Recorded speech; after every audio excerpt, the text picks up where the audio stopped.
And welcome back to Crochet-mas, the mini-series where I am designing and crocheting all of my Christmas presents for this year. If you're interested in checking out the first video in this series, I will link it down in the description. But for today, in the second video, we're going to start off with a pop quiz. Don't panic, it's just one easy question. If you can, I would like you to go down into the comments and put your location. Don't dox yourself, just like a general location, you know, state, something like that. And what you call these.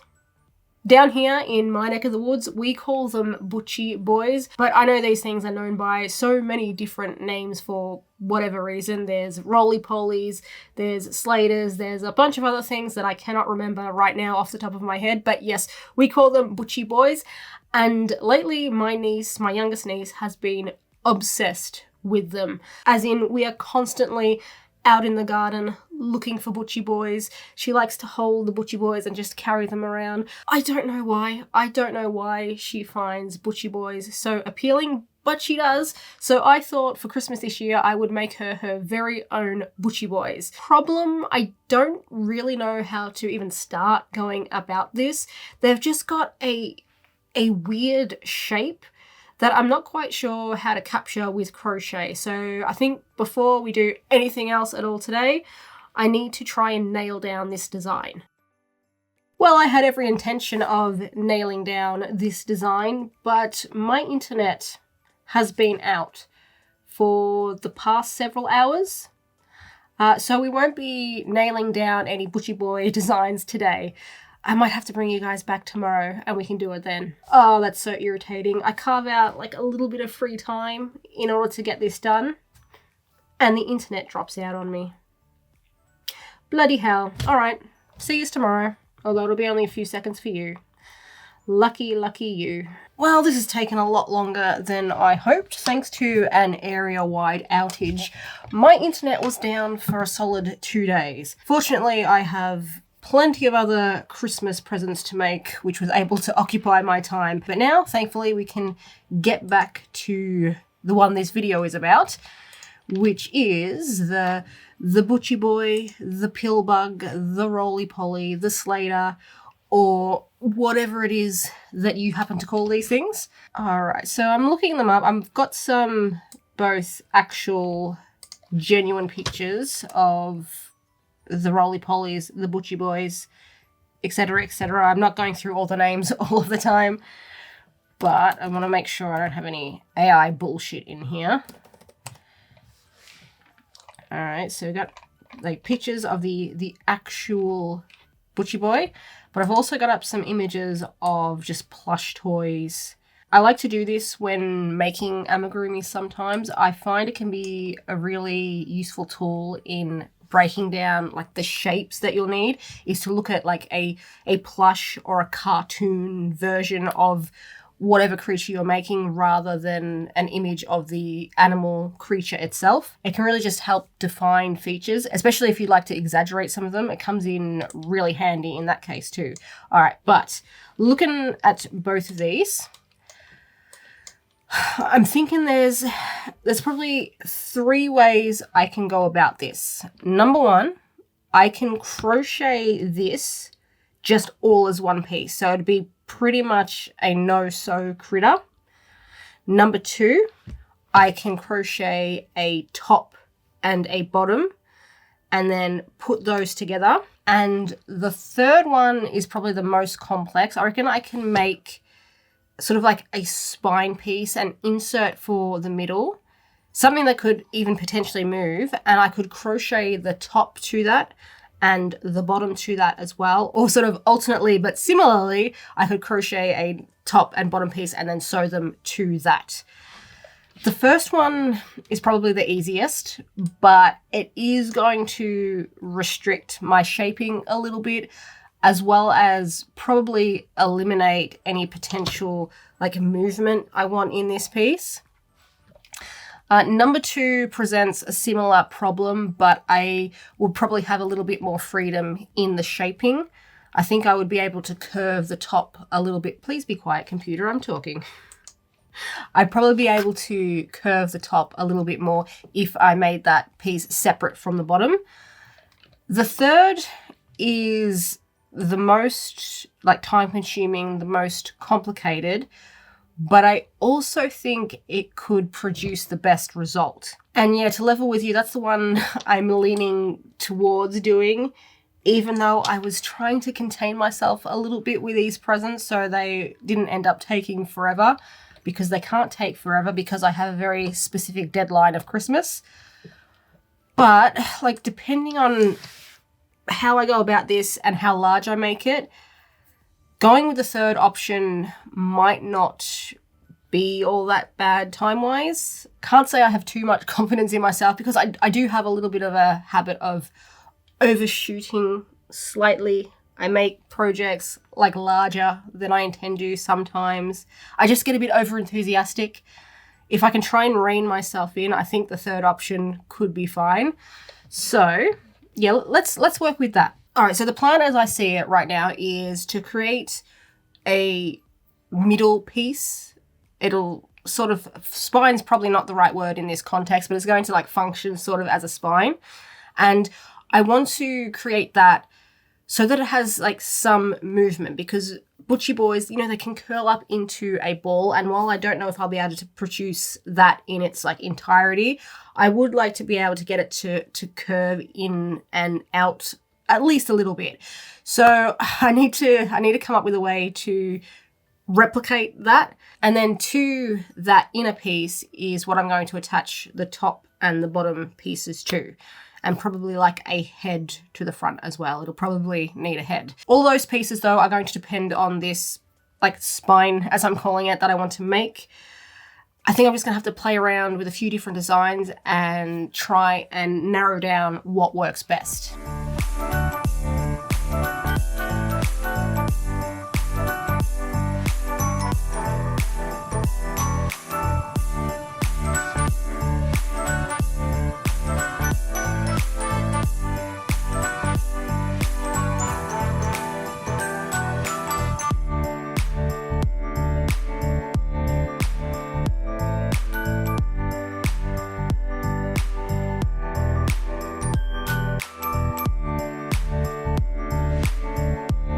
So I came up with 3 different designs. Number 1 is kind of just, well, it's not kind of, it is just like a curlicue. I made it by starting with a chain and then putting 3 double crochet into every stitch down that chain. My second idea was to crochet a shitload of semicircles. So I ended up crocheting 10, but I've paired them together. So I've taken 2 and join them together across the bottom with single crochet. Now I could have just crocheted a circle and folded it in half, but I didn't do that for a particular reason, but I'll go into more depth about that in a second, because I'm fairly sure this is the method I'm going to go with. But I want to talk to you about my third attempt first, and that was to basically just make this kind of accordion looking piece, I suppose. So the theory was that it would just like work like a butchy boy, but I don't know if I like this too much. It feels a little bit too thick to suit my purposes, and also it just doesn't have sort of the range of movement that I really wanted. It's not too bad. I can picture a scenario in which this would work, but I really do think I'm going to go with my semicircles.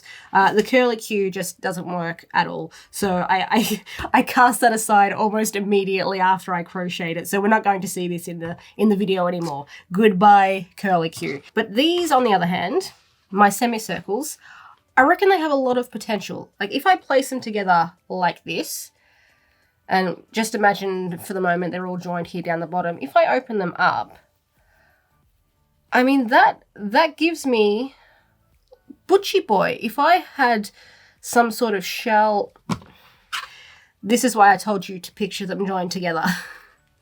But if I had some sort of shell connecting the pieces at the top and then a piece down the bottom connecting the bottom, that might just work. Like there would be some movement there. And the reason, like I just briefly touched on before, that I didn't crochet a circle and fold it in half is because I think the joining stitches down the bottom here are going to come in handy. They will hopefully make a good anchor point for the bottom piece. I'm even considering like crocheting the bottom piece just directly off of these. So I might start here, do a couple of rows, bring in the second one, join that, so on and so forth, making my way down. And then once that's accomplished, I can flip it over and then do the top. Yep, I like this plan the best. I don't know if it's going to work out exactly as I'm picturing in my head, but I suppose there's only one way to find out. All right, what's the best way to go about this? I think if I pop this in here, and now I did 7 across. I'm pretty sure I did 7 across. So if we go 1,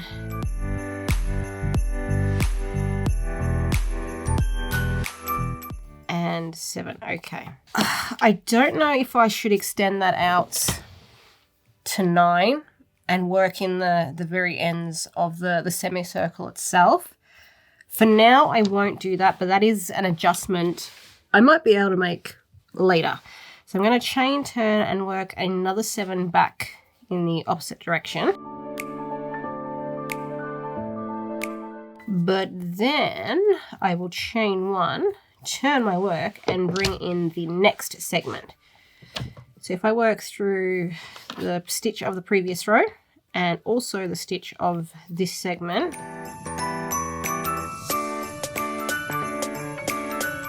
I'm just worried it wouldn't be flat enough, but that actually might be okay.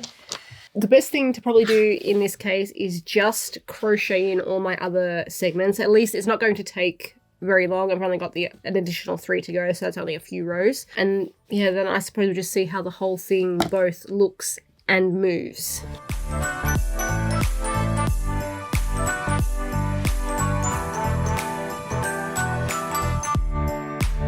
We might just be onto something here. I reckon this is coming together fairly well, at least so far. I'm feeling very clumsy today. I feel like I'm just dropping everything. Just before I started filming, I almost dropped my bloody teacup. I'd rather drop the crochet than the teacup, that's for sure. But yeah, this is working out kind of better than I expected, to be honest. The only thing I want to change is I do think I need to work into the ends of each semicircle. It's hard to tell if it shows up well or not on the camera from here. It's just not all that neat looking at it from both the bottom and the side view. So working into the side might fix that. Although, because the next thing I want to do is crochet or try and crochet the shell on top, depending on how I do that, it might just end up covering this mess anyway. But if it doesn't, I think I'm going to have to change up the design a little bit. So I worked 7 single crochet across the bottom there, just working into each of the joining stitches of my semicircle pairs that I had. But if I need to, I'll make that 9 and I'll be putting an extra single crochet in at the end of each end, basically. So same basic principle, just adding a couple of stitches. So yeah, need to work on the shell neck. I'm of 2 minds about that. I can either like start here, hang on, before I do that, which end do I want to be the head and which end do I want to be the tail? I think this end here, this is where I started actually. So I think that might be the tail, because I'm even considering making a few smaller segments and just sort of decreasing the size slowly to represent the tail end, and crocheting a separate headpiece, which I'm just going to sew straight onto there. Right, I'm thinking I can either crochet a segment of shell and then attach the end of that to the next segment. I'll give you a demonstration of what I mean. So if we go, let's go slip stitch.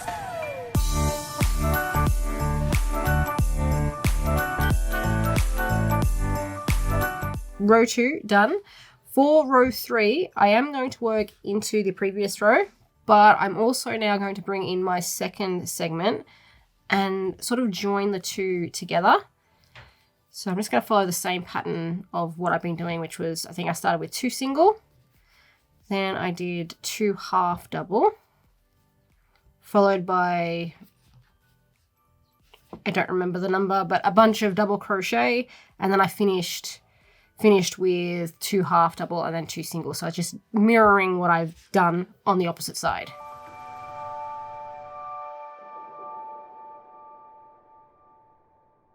One segment joined. I think I'm going to repeat this a second time just to give me a better feel for how it works, because I don't think one alone is enough.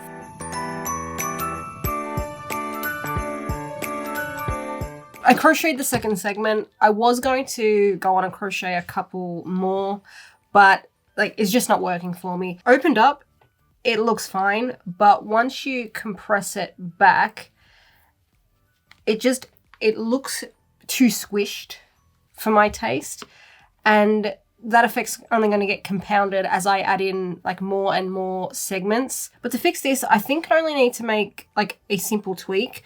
I'm going to keep the same basic shape that I've been crocheting, but rather than joining the segments to each other, I think I'm just going to basically leave them open-ended.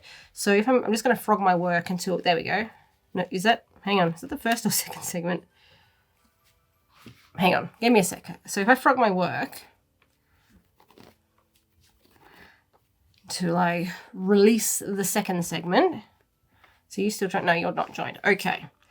So I'm going to keep this same basic shape that I crocheted initially. So at the moment, I've crocheted 2 rows off the first one.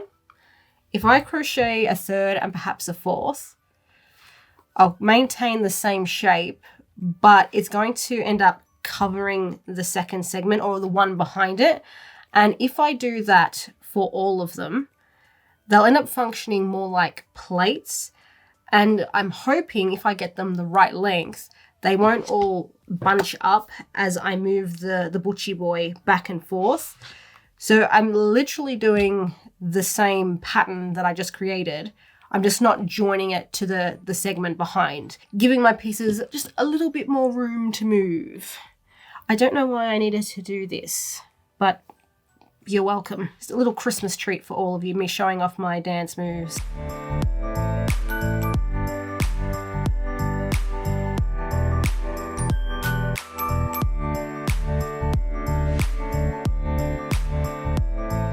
Curled up butchy boy.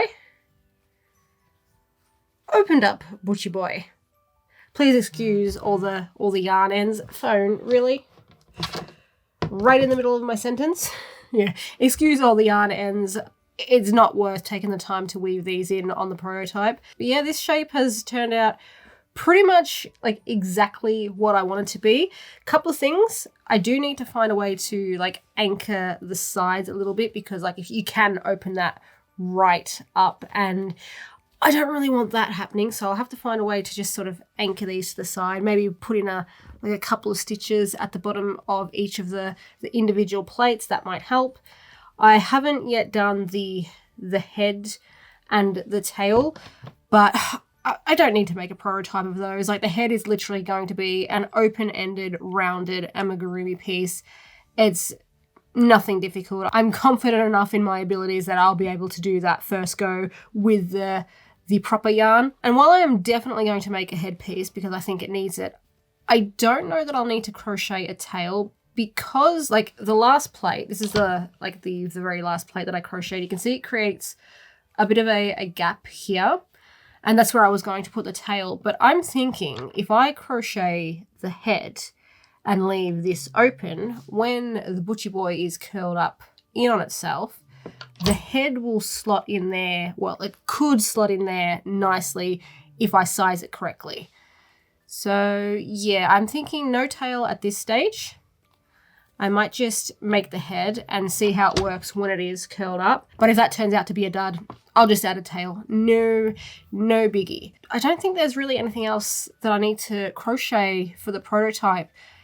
it was really more just I wanted to work out this shaping. And while, like I said, there still needs to be a couple of tweaks, a few minor adjustments I want to make, I am happy enough to proceed with the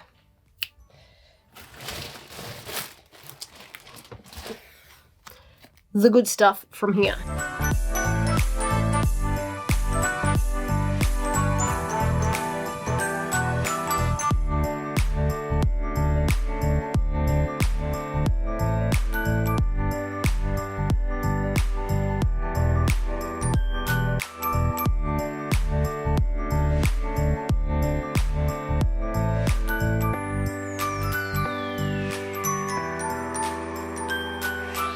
So as of this point, I am at the same stage with my final piece as I got to in my prototype. I have a bit of a feeling that because I'm using the chenille yarn for this, it's going to be one of those rare patterns that doesn't quite work as well with this yarn as it does with the acrylic. For the most part, the majority of the patterns that I make, they translate really well into chenille or any sort of blanket thicker weight yarn. But sometimes you just get those one or two that for whatever reason, they don't quite meet your expectations with the chunky yarn. And I think that's going to be the case with this, unfortunately. But I'm going to proceed with this anyway, because I don't think it's a total failure. It's just not quite up to the same standard as this so far. But the next piece, and honestly the final piece that I probably need to make, is the head. So I'm going to put the head on like at the front of the piece here. And then hopefully, if I size it correctly, once I wrap this guy around, hopefully then the head will fit neatly into the last segment here. And because I'm going to do that, that sort of eliminates the need for any sort of tail piece. So yeah, I just need to crochet the head. And while I'm not technically going to be crocheting any more additional pieces for the butchy boy, I do want to figure out some way to anchor the plates, whether that is to the bottom of the piece where the legs are, or anchor the plate in front to the one behind it. But at the moment, that gap, when I move it, the gaps are just way too wide. I need to reduce those down a little bit, I think. All right, but first, headpiece. Let's do that.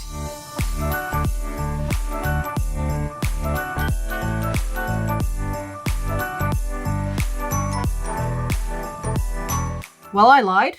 Not on purpose. I just realized I need to crochet one additional plate piece because if I pop the head on the front here, I'm going to want something to partially cover that as well.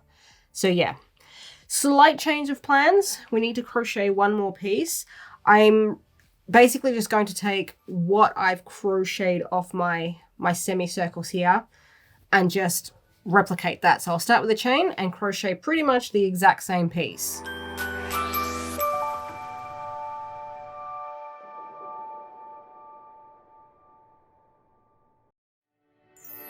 I wanted to put safety eyes in this thing, but the biggest size that I own is 20 millimeters. And I just don't think they're going to cut it.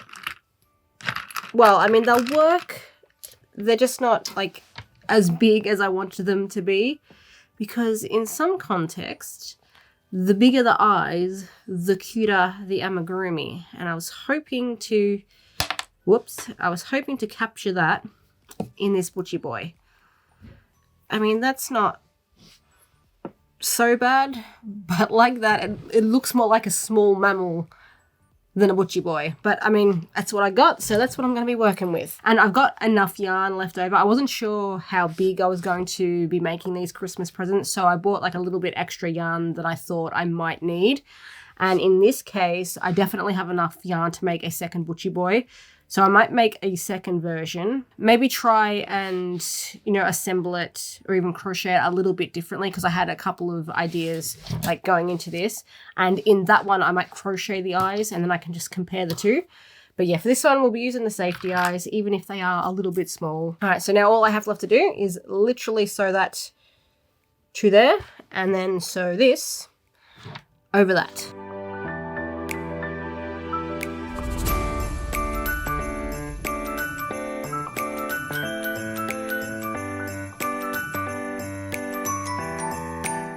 So no, it's not the big eyes I wanted, but that's still kind of cute, yeah? I mean, for a little butchy boy. I don't know if I should add like a smile or not, but hell, I'm going to make a second one so I can at least try that out on one of them. And if I like it, I'll add it to the second. Though I suppose it's not up to me. It's what my niece would like best, isn't it? Yeah, I might come back to that later. The last thing I really need to do, just to polish this thing off, is to somehow anchor the plates. My best bet is probably going to be to sew like a portion of this plate here to the plate behind it, and then sew on and so forth, working my way down the butchy boy. I'm just really wary of restricting the movement too much because I do want it to be able to, you know, do its curling up into a ball butchy boy thing. And if I sew too much of the plates down, I really do think that's going to limit that movement. So I'll start with just a couple of stitches sort of at the bottom of each plate. I'll do that on both sides. And if I think I need to add more, I'll come back in and do that. But I want to take this slow and steady so I don't ruin it. Well, not ruin it, but as I said, restrict that movement. I don't want to do that. Okay, I might be using my 8-ply yarn for this. That might work a little bit better in this case.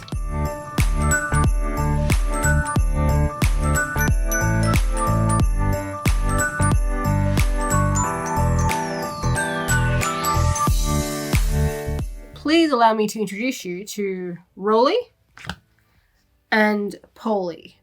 Super creative names, I know. I worked very hard to come up with those. Rolly over here, she is basically the replica of the prototype. She was made in the exact same manner that I made that one. Like I sort of feared, the chenille yarn isn't great for this pattern. Like if you look at the acrylic, as I move the plates, they sort of slide over each other fairly frictionless. I mean, there's going to be some there just given the nature of the yarn, but like you can move it with ease. Whereas with this yarn, the motion isn't quite as smooth. It still kind of works, but like it tends to buckle more, it tends to cling more, it's a lot more staticky. So it just doesn't have the same effect. But even so, I do like the little critter it produced, and I do like the fact that I can roll her up into a little ball. What I don't like so much is just the large gaps you get in between each plate. I could fix this a number of ways potentially, one of which is just making each plate a little bit longer, but all in all, I really like how Rolly here turned out. I'm going to set you down there for now. Now with Polly, on the other hand, I made all of the pieces the same. So I crocheted all the individual segments, like the head, everything's basically the same. But the construction and the assembly differed slightly. So with Rolly, I did what, again, I did in the prototype, and I took like 2 of my individual semi-circle segments and I crocheted them together at the bottom to create one piece. And then I took all 5 of those pieces that created and single crocheted them together to create the bottom here. With Polly, on the other hand, I crocheted the bottom, and as I did that, I crocheted in all the individual segments, so I didn't join them together first. So essentially I ended up with like 5 joining rows in the bottom here, but 10 joining rows here. So that was the first change I made to Polly. But then the second one was, in between each of the individual plates, I added stuffing, and then I've sewed them down to the plate behind it.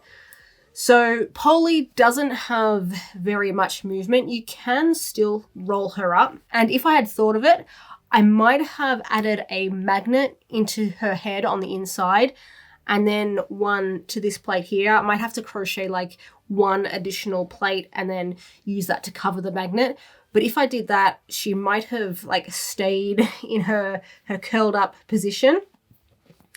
So I like her. I do like her. I just don't think I like her quite as much as the original. And like, to be fair, you could do a similar thing with Rolly here. If I wanted to, I could add stuffing between all the segments and then sew those down. But nah, I wanna keep that movement, and like my niece, at least here, she gets one of each. So yeah, that was the result of my experimentation with butchyboy patterns. Let me know which one was your favorite. Like I do like Polly, she is cute, but yeah, I really like the movement of Rolly more. It satisfies something, or the inner child within me. It's like, you know, when you get your hands on a slinky and you just sit there playing with it for like half an hour.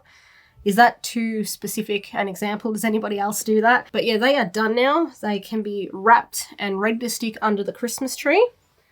And whoa, just dropped Rolly on her head then. Should have curled into a ball to protect yourself. Before we wrap up, there is one other thing that I want to show you, a promise that I am fulfilling from last week. But just before we do that, we do need to do... And today's featured creator on the hookup is Lucan, and he says, I've been crocheting for around a year now and have recently opened up my Etsy. I have 2 patterns listed currently, but I am planning on making more in the future. I know I've said this in the past, but it has taken me a while to get through all the hookup applicants.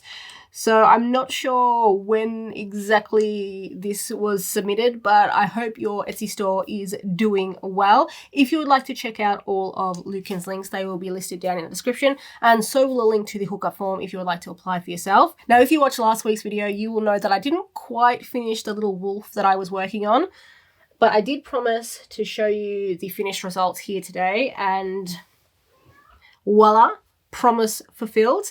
I made, still bits of like hot glue on there. Whoops, let's pretend we didn't see that. I did say in that video that what I was going to do was cut lengths of white yarn, attach them around the neck, and then just brush them out to make the fur ruffle. But that was my plan before I remembered I still had white faux fur yarn in my stash. So to make things easier on myself, I just decided to crochet that fur collar with the faux fur yarn. It's not quite the result I was hoping for.